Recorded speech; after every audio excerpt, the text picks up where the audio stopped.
కాకినాడ జిల్లాలోని మెడికల్ దుకాణాల్లో విజిలెన్స్ అధికారులు సోదాలు చేపట్టారు. ఆపరేషన్ గరుడలో భాగంగా రాష్ట్ర వ్యాప్తంగానూ తనిఖీలు చేస్తున్నారు. డాక్టర్ ప్రిస్క్రిప్షన్ లేకుండా మందులు అమ్ముతున్నారన్న సమాచారంపై ఆరా తీశారు. మెడికల్ షాపుల బిల్లులను పరిశీలించారు. మెడికల్ షాపుల్లో అక్రమ మత్తు పదార్థాలను వారు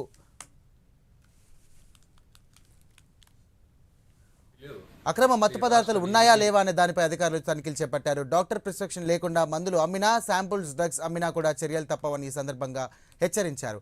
ఎన్ఆర్ఎక్స్ డ్రగ్స్ ను కూడా డాక్టర్ ప్రిస్క్రిప్షన్ లేకుండా అమ్మకూడదని అధికారులు వెల్లడించారు.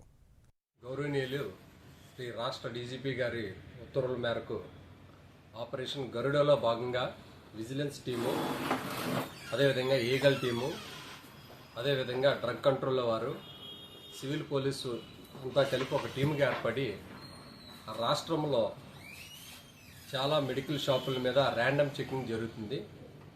దీనిలో భాగంగా మన యొక్క రాజమండ్రి యూనిట్కి సంబంధించి మన యూనిట్ ఎస్పీ గారు అనేటువంటి శ్రీమతి స్నేహిత గారి ఆధ్వర్యంలో ఈరోజు అమలాపురం, రాజమండ్రి, కాకినాడలో మనకున్న ఇన్ఫర్మేషన్ ప్రకారం ర్యాండమ్గా మెడికల్ షాపుల్ని ఇన్స్పెక్షన్ చేయడం జరుగుతుంది.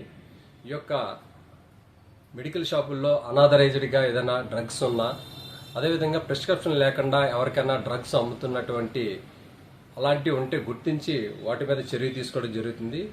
ఈరోజు ఈ 4 షాపులు, అంటే కాకినాడలో నేను 4 షాపుల్లో ఇన్స్పెక్షన్ 4 టీములుగా ఏర్పాటు చేస్తున్నాం.